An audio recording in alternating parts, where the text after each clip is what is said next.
welcome back to the channel. Back with another banger. All right. I think this is a really good topic to discuss. All right. Seriously? Yeah, another banger. Because I feel like the other video was actually pretty good. But Okay. all right. So this week we want to talk about a syndrome. It's called Hikikomori. Mm-hmm. It deals with online gaming, online social media. Mm-hmm. And I mean, this thing is, it's pretty much growing because of the pandemic, right? So there's a lot of, young kids, teenagers being stuck in their homes, and they're latching on to these, online gaming programs, and So then looking back. So Hikikomori Syndrome. If you might not know, it's a Japanese term, Hikikomori. And mainly because this is a big thing going on within Japan. So Hikikomori pretty much stands for an individual who has decided to seclude themselves from society. And they spend all of their time within their bedrooms, their homes, and don't step out whatsoever. And they can be doing this for decades. It could be 10, 20 years of them being secluded within their homes. It's big within Japan, and they're stating that there possibly maybe over a million cases. Well, in the video it said 500,000. In the video it says 500,000, and we will provide the links to that below in the description. It states 500,000, but it can be in the millions, just due to the fact that the way that Japan society is when you have a child who is a hikikomori, you're kind of looked down as a family, you're frowned upon.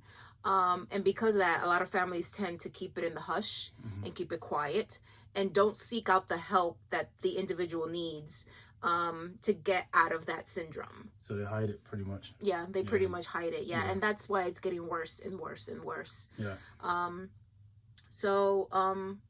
right, so where does it stem from? Yes. I got to think about that, right? So stemming from, from the documentaries that we've seen, first it starts off with bullying, right? So when those young men, because this thing mainly affects men, but it does affect females as well.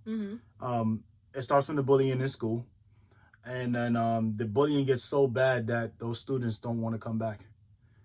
So what they do is, once they stay home, what else do?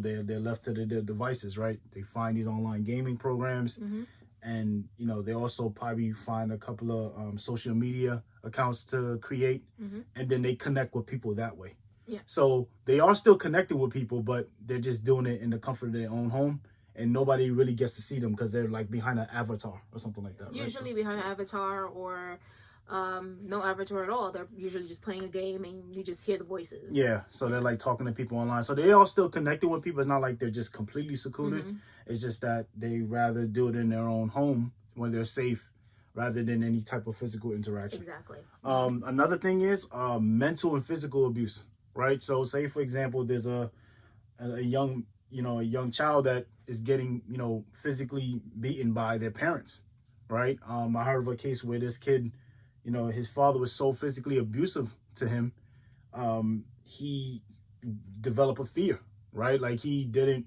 want to go out just because of that. And that was within his own home. So like it came to a point where he just felt safe in his room, right? So that's where that stemmed from. And then also the mental abuse too, right? Where, just being spoken down upon. So now you're in a situation where you're not getting hit, but then you got, family members, friends, parents pretty much talking down on you, telling you negative things about yourself. So then your self-esteem goes down, and then you don't want to go out to the, to the real world and interact with other people. Yeah. And the thing is, like, within Japan, it's a very sort of work mentality. Yes. You need to understand that, like, it's sometimes people don't even take vacations because they're at times they're frowned upon. Yeah. So the craziness here is that you might not do any work whatsoever throughout the day, right?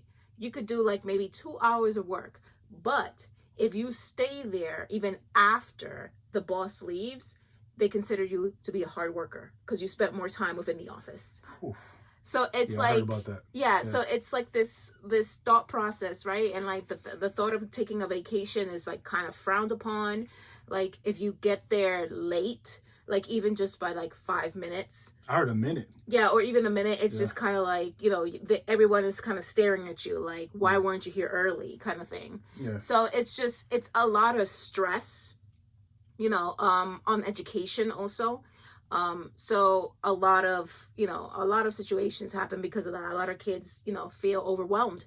I mean, it makes sense. And a lot of, you know, parents also feel overwhelmed because I'm like, how does it feel to be constantly working and not be able to take vacation? Yeah. You know? And the next thing I want to add to that in terms of where it stems from, and she brought up a good point about the parents working so hard, right? Neglect, abandonment, right? So there's another, you know, that's another situation where it can stem from, where the child could be going through something, right? And the parents don't address it. Yes. Right? They don't help the kid, you know, address whatever issues that they're having. They don't want to speak to them. There was that one moment where we saw in the documentary where the mom was like, you know, I saw that my son was going through bullying in school, but I thought he was going to handle it himself. Yeah. Right? So she didn't even get involved at all. She didn't want to go to the school, speak to the teachers. She said, I just left my hands off for it and hope for the best, pretty much, hoping that he would just figure it out one day. Yeah. And I was just like, wow, you know, that's crazy, you know, how she didn't want to intervene when she knew that things weren't going well for her son, because it was like a gradual thing. At first they would go outside maybe a few times a week. Then all of a sudden is once. And then the next thing becomes where they don't want to go to school anymore. And it's like one thing after another. So you're telling me all the way up until that point, you've done nothing. Yeah. Right. So. And just due to the fact that, you know, it's sort of kind of frowned upon within, you know, the society, there's also the issue that, you know, mental illness, because it does also relate to mental illness such as depression, anxiety, you know, like those kind of things. It's hard for them to find that kind of help within Japan. So it's unfortunate because it's like, unlike within the US where, you know, you can find a therapist, you can find a psychiatrist, that kind of thing. It's a little bit more difficult within Japan to find someone. It's a lot more of like, here's medication, you know, here's like, you know, you kind of figure it out, like kind of thing. So that's the bad part about that. And it's not, you know, mental illness is just new, upcoming within Japan, you know? So there's not a lot of therapists. There's not a lot of therapists, counselors, kind of thing. So it's just kind of like, well, you'll kind of have to get over it on your own. Like there's no really big support like system in regards to that. Yeah. So, you know, we're talking about this. We're talking about, you know, Hikikomori. And you're probably wondering like, well, this is in Japan. Like, why are we talking about this? Like, we live in the US, you know, like what's going on? So our thought process was like, is this our future? Like, is this something that is going to happen here within the US due to the pandemic, due to COVID and the constant, you know, like shutdowns of countries and, you know, states.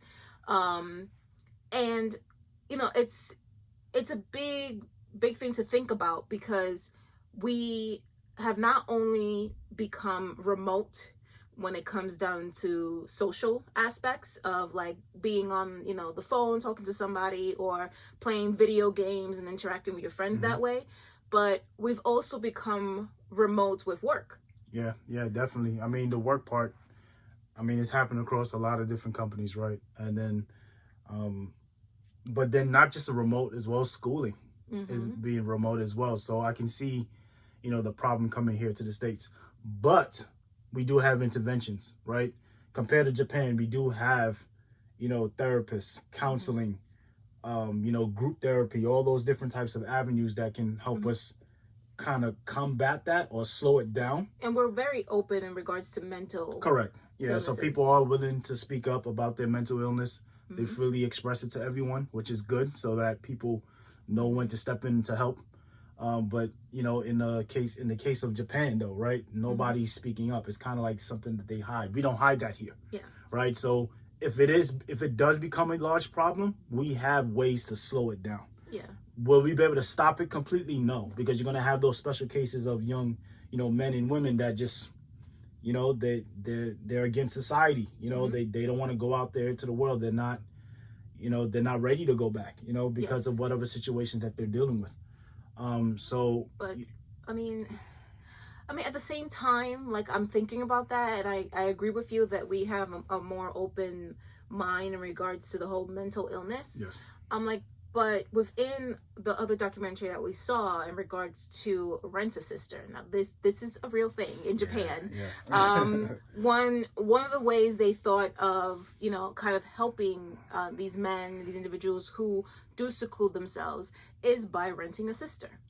So these the people within this program, they're not trained, like, they're not trained professionals. They're not psychiatrists. They're not, you know, they're not doctors in any way. They're just regular individuals. They receive maybe some small training from a program called Kickstart. Mm-hmm.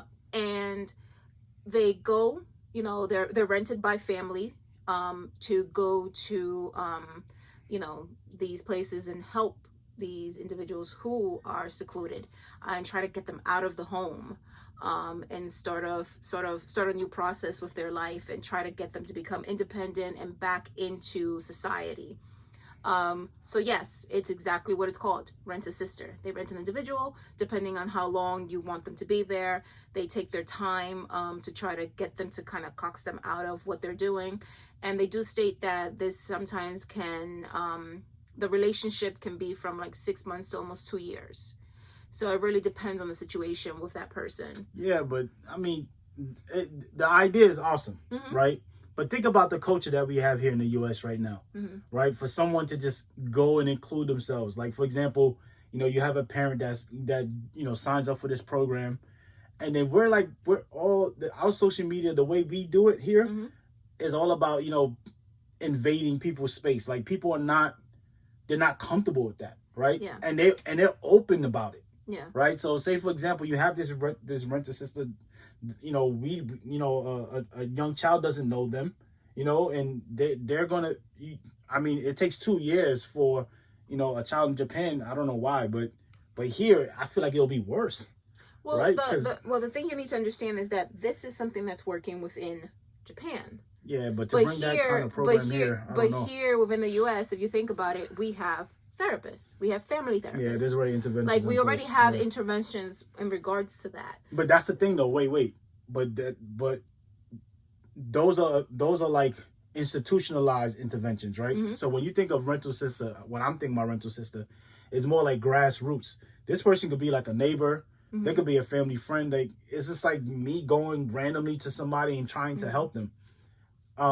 That might be good because, say, for example, a lot of cases for us, we're so afraid to like go to therapists because it'll show up on our record somewhere. Yeah. Right. So in order to avoid that, then I can see why this option might be attractive. Mm-hmm. Right. Because of the fact, like, you know, it's inclusive. Nobody knows, you know, someone, you know, can just speak to me week to week and we're good. There's a whole bunch of secrecy there. Right. Yeah. Like, I mean, like I said, it depends on the situation within the country, the state, you know, that kind of thing. Because yes, something like that here within the U.S. is just kind of like, what? But it's so big within Japan just due to the fact that there's a lack of, you know, those kind of services. Yeah. So they do have someone that they hire that comes in to help. And then the next thing, we're all about certifications here. Yes, we are all. So there will be some type of program that stems from this. If it ever came here, some institution would like want to grab it and say, all right, we give you a certificate. It's accredited. You got to come through us. Yeah. You know, they got to make everything a business here, right? So I can definitely see that happening. You know, some type of small, maybe fintech company. They build the tech for it to set it up. And then all of a sudden, oh, come get your accredited certification here. Yeah. So they probably give you maybe 20 hours of training or something like that, right? So I can see that happening. But the thing is, like, with this increase in tech, like, they did state that this is something that is spreading worldwide. So they did bring up the UK, they did bring up the US in regards to, you know, people who are secluding themselves and staying within their homes. Yeah. So that's not surprising, you know? I mean, if you really think about it, like, within our world, it might not be a person that's in their teens all the way until their 30s. You know, that might not be the norm. I mean, there are some, and I do know that there are some individuals who are in their teens who do seclude themselves and stay within their homes. But when we think of that, we think about someone in like their 60s, 70s, you know, an older individual who is not very mobile. They stay home most of the time, you know, that kind of thing. Yeah. And they keep to themselves, you know, they stay secluded. So yeah, it's just, you know, these kind of thoughts, it's like the positives and negatives of media, technology, you know, you kind of have to look at it from both ways. Like, but I think the other aspect here is that, yes, there's, you know, we also have to bookmark, you know, the sort of like the influence that the parents have in these situations. Because it's like these kids were bullied, neglected, you know, or, you know, attacked by their own parents, you know. But it's like we also have to look at the fact that there's something happening, you know, within the country because of this quarantine. Do you understand me? Yeah. And there's both positives and negatives also. I've seen that there's been a large increase of homeschooling parents, you know, but there's also the fact that there's a lot of also remote work, you know, where now the job is within the home. And at that point, it's kind of like, well, where do I start and when do I stop? Yeah, no, I can, especially when you bring up the remote work piece, right? I mean, me personally, right now working remotely, from a week time span, right? So I'm thinking from Monday through Friday, how many times am I stepping out? Maybe twice. And that's very low, right? So I find myself, you know, working from early in the morning all the way to, you know, 6 p.m. at night, and having not gone outside once. Don't get me wrong, I'm working out, I'm exercising, but it's still all within one place, right? So there's times where I have to check in with myself and say, Wanda, like, go outside at least for 30 minutes, at least to go get lunch or something, right? So I can get that breath of fresh air. Like, I have to force myself to go outside. But I can see why it's so attractive, because it's just too fucking convenient, right? Because I have all the technologies that I need in front of me, right? From my apps, from the computer. Like, literally, you don't have to get up and do anything. Everything could be delivered to your door in a matter of minutes or even a day or so, right? So having these big companies, you know, servicing us like this, yes, there is a need there, right? But not for folks that are able to move around and go outside, right? It's meant for the folks that can't go anywhere for maybe medical reasons, right? But for someone like me that I'm able-bodied, I can walk, I can move.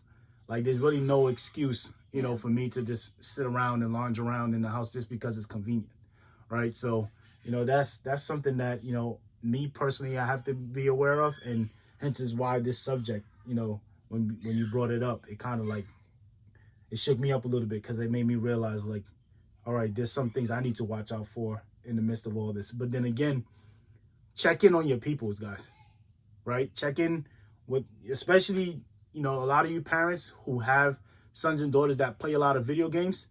Check in with them now, right?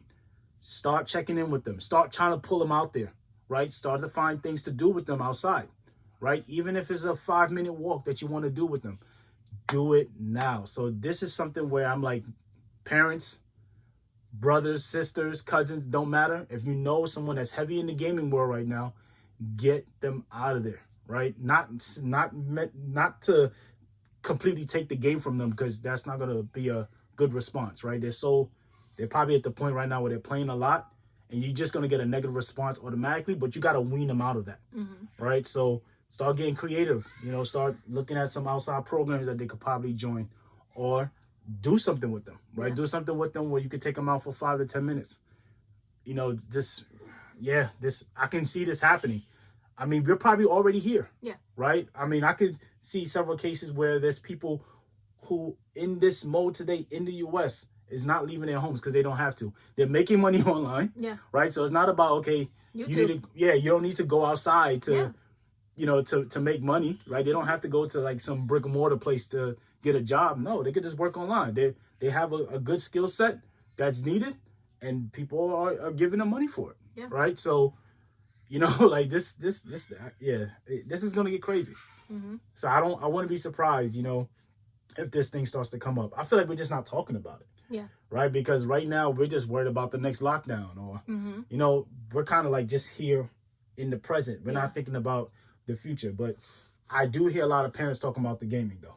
Yeah. Like hours and hours on end of the gaming. I know that the kids are not bothering you. I understand. You get some peace and quiet to yourself, which is understandable. But take them outside. Right? Take them outside, do something, and let's try to tackle this thing together. Yep. Yep. So I know, crazy topic. Yeah, it is. But it's something that, I think everyone needs to think about. Not even people with kids, but even those, who are working remotely, you know, who are like, oh yeah, when's the last time I went out? Like, when's the last time I stepped out? I wonder if they have a term for the first, instead of like hikikomori is like some other word for people that do remote work. Is remote work in that term as well? What's funny is that the hikikomori is actually in the Webster Dictionary. Okay, but does it say anything with like remote work, or is just like online gaming? It's just, no, the term hikikomori is just for an individual who secludes themselves from society. Period. Mm. So like that is in relation to remote work, or like, but the thing you need to understand about hikikomori is it's not just, oh, you've stayed indoors for like 2 weeks or something like that. Like this is a long span of time. Like for you to actually be within the term of Hikikomori Syndrome, it has to be more than 6 months. Damn. Okay. So you would have to remain within your home, inside your house, for 6 months or more for you to fall within that syndrome. Now, the unfortunate thing is that this is not a diagnosis. It's not really an actual diagnosis within Japan. Mm-hmm. It's just a term for an individual. But the government is actually trying to find future, they're trying to work on it and trying to get more information about it to kind of be able to help their they're studying it. Yeah, and then probably come out with an official term, or probably just keep the name for what it is. Yeah. But yeah, this is an interesting topic, guys. Please like, subscribe, comment, share. Mm-hmm. I feel like this is something that, should definitely be shared amongst all of us, especially parents. To just get that message out there. Send this video to your little ones, right? Yes. I mean, I probably did curse a word or two, and I'm sorry about that. But it just comes with passion. But and please click the links for these documentaries, because you will learn a lot, and you're literally going through the life of this individual. So they are talking to people who are secluded. And kind of like showing you how their life is. Yeah. So it's a great way to kind of open your eyes and be like, whoa, this is happening here in this country, and it's current. Yep. It's not only happening in Japan, but it's actually happening here. We just don't know about it. Yeah. All right, guys. So we'll see you in the next one. Yep. All right. Peace. Bye.